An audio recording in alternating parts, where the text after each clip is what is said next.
Early in my career, I had to work with a guy named Roger. I didn't like him, and I'm pretty sure he didn't like me much either. Still, we had to work together, and it wasn't easy. We both made behavior choices that got in the way of our working relationship. I honestly don't remember who was more at fault. What I do remember is that neither one of us chose to act in a way that allowed us to work together successfully. Here's the truth most IT leaders feel but rarely say out loud. You don't like everyone you work with either.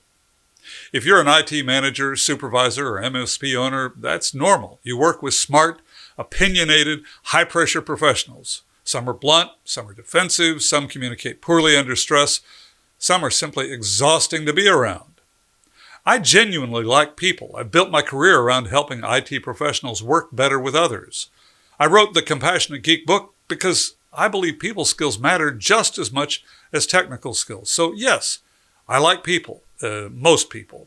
And still, there are some people I find difficult to be around, people I don't enjoy working with. That's not a contradiction, it's reality. The real question isn't whether you like the people you work with. The real question is how you choose to show up anyway.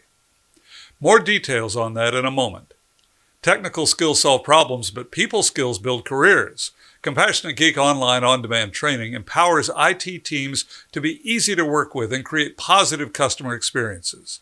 That means fewer conflicts, happier users, and a more successful IT team. Give your team the skills they need on their schedule. Visit CompassionateGeek.com to get started today. There's a link to the course in the notes just below. Now let's talk about why this matters so much in IT leadership. In IT, the margin for error is thin. Systems go down, customers escalate. Deadlines collide, emotions run hot. When you add interpersonal tension to that mix, things can unravel quickly. As a leader, you don't get to opt out of uncomfortable relationships.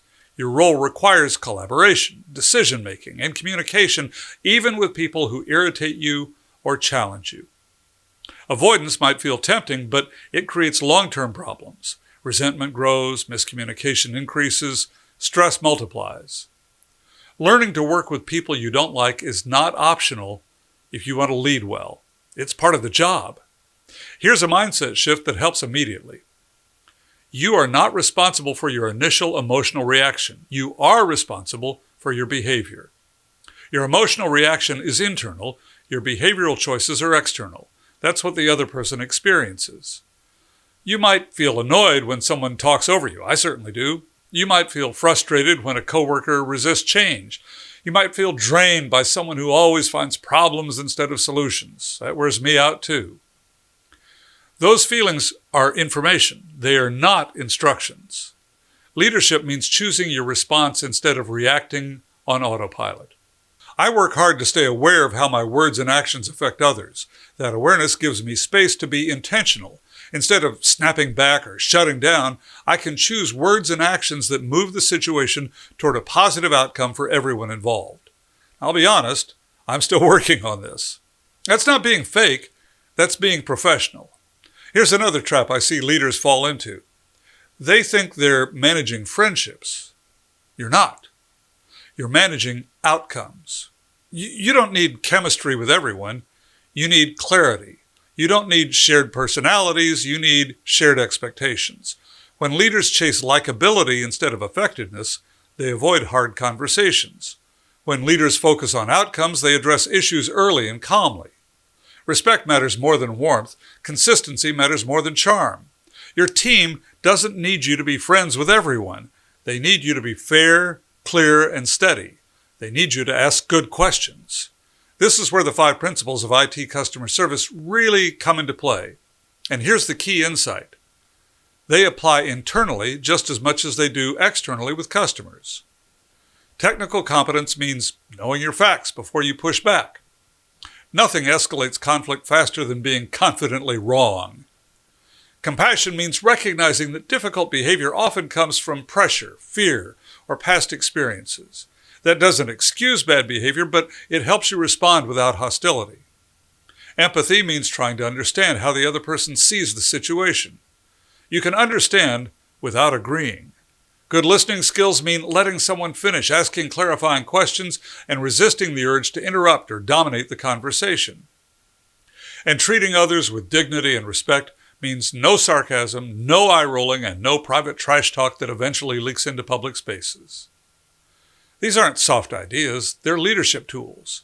Awareness alone isn't enough, though. You also need intentionality.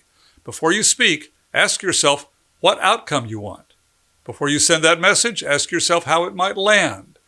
Before you react, ask yourself whether this moment needs emotion or leadership. When leaders say they're just being honest, what I often hear is that they're being reactive. Honesty without care damages trust. Intentional communication builds it. Working with people you don't like does not mean tolerating bad behavior. You can set boundaries calmly. You can redirect conversations back to facts. You can ask for respectful communication. You can slow things down when emotions spike. When you do this consistently, you reduce stress for yourself and for your team. You also establish credibility as a leader who handles pressure without losing control. And remember, people are watching you. They notice who you avoid. They notice how you talk about others when they're not in the room. They notice whether you stay professional under stress. Your reactions carry weight. You already manage enough complexity in IT. Don't add relational debt to your workload. Your team is learning from you whether you intend to teach or not. They're learning how to disagree. They're learning how to handle tension. They're learning how to treat people they don't enjoy working with. Culture isn't shaped by slogans. It's shaped by behavior. People don't do what you say. They do what you do. Working with people you don't like isn't a failure of leadership. It's a test of it.